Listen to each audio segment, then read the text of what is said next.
Bibi mo at ang bibi ko. Love you! Love you, pare.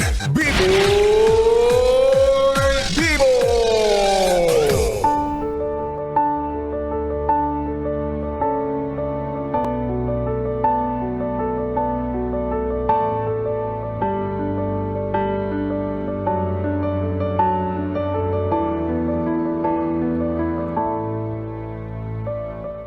Yes, friend, ako'y nagbabalik, DJ B-Boy Bibo, para sa ating tuloy-tuloy na BB Time tungkol sa usapin para sa dalawang taong pinagbuklod ng pag-iibigan pero wala namang label na pinanghahawakan.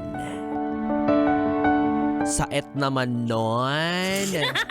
Grabe naman yon. Nagmamahalan pero walang label na pinanghahawakan. Paano nangyari yan? Paano kayo humantong dyan? O baka naman nagliligawan pa lang, oh? 5 taon na nagliligawan pa rin. Umabot ng 5 taon pero wala namang relasyon, walang anniversary, walang monthsary. Oy, kataka-taka ha, pero for sure, marami ang makaka-relate kasi nag-i-exist yung ganitong klase ng, ano ba, relasyon ba? Ano ba, samahan? Asosasyon? Ano bang tawag sa inyo? Kasi na hindi naman kayo magjowa, wala naman kayong label, di ba? Anong tawag sa inyo? Sige na nga, ano na lang, organization. O ikaw ba, yes friend, naranasan mo na ba yung tipong meron kang nakakamabutihan na isang tao pero wala naman kayo? 'Di ba? Yung tipong nauna niya pang mahawakan yung ano mo bago mo mahawakan yung label na matagal mo nang inaasam. Oo, lungkot naman nun.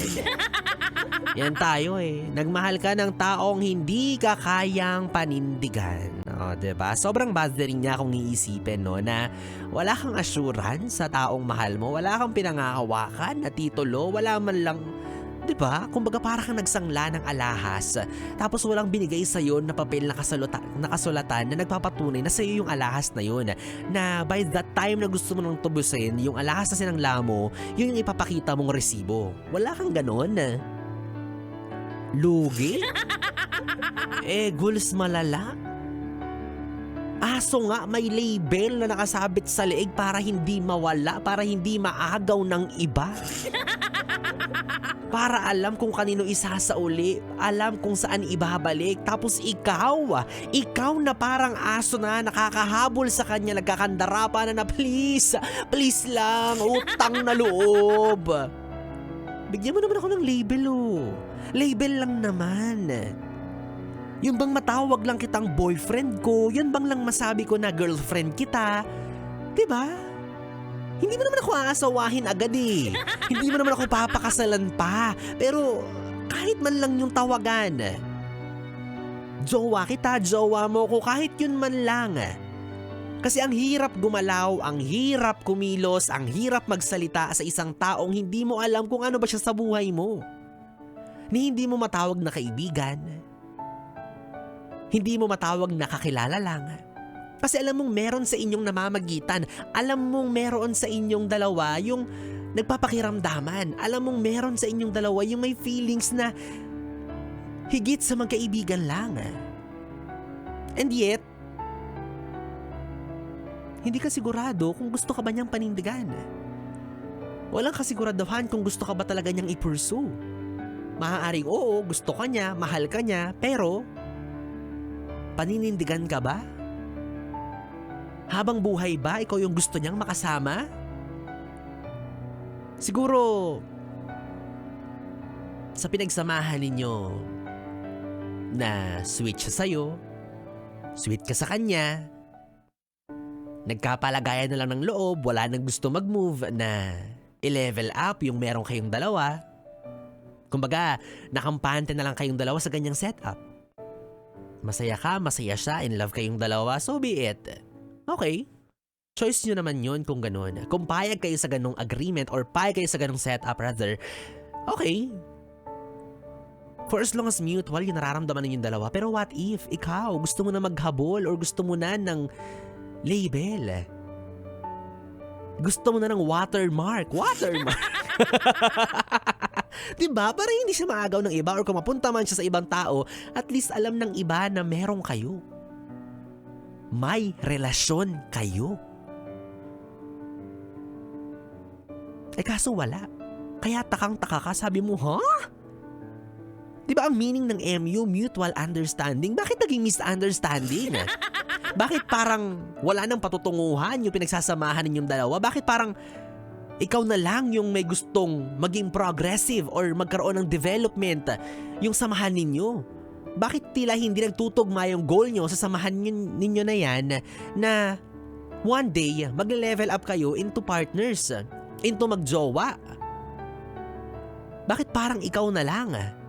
Take note ha, samahan. Samahan lang kasi wala kayong relasyon. Sa et? Sa et yarn. Buti ba nga yung mga marites sa kanto ninyo may label yung asosasyon nila? Alam mo, feeling ko yung iba, excuse na lang nila yan di ba? Kasi baka sabihin na nating hindi pa talaga sila ready or baka naman nagtitipid sila. O isipin mo nga naman, di ba?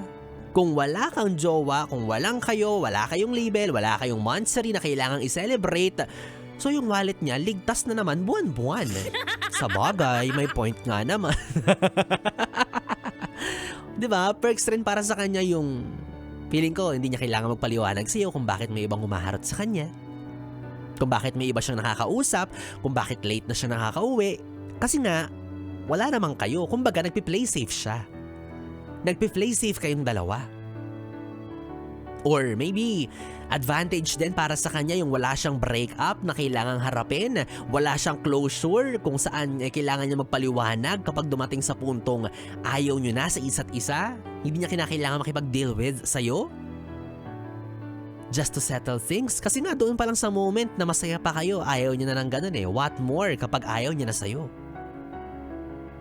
Yung tipong wala lang, bigla lang kayong hindi mag-uusap, bigla lang kayong hindi magpapansinan, period. Yun na yun. Thank you, next. Baka yun yung gusto niya. Or, kung wala man sa mga rason na binigay ko yung dahilan kung bakit ayaw niyang maging kayo, baka simple lang yung sagot. Duwag siya na jumowa? Or, hindi pa talaga siya handa? Ay, kung hindi pa handa, pues, huwag kang makipaglandian as if para kang jowa. Diba? Huwag mo sabihin na, ay, hindi pa ako handa. Inek-nek mo. Yung ginagawa nyo ngayon, ay ginagawa na rin niya ng parang magjowa, ng typical na magsyota, magkarelasyon, mag-asawa, whatsoever. Tapos sasabihin mo, hindi ka pa handa? Ano ka, girl? Ano yung hintay mo, Noche Buena, para maging handa ka? Eh di wag kang makikiring-king-king kung kani-kanino or sa kanya kung ayaw mo pa talaga. Diba? Parang sira, kainis, di pa daw handa, pero nakikipag-anuhan. Ay nako, ewan ko sa'yo. Diba? Kasi ang hirap din para sa amin eh, diba?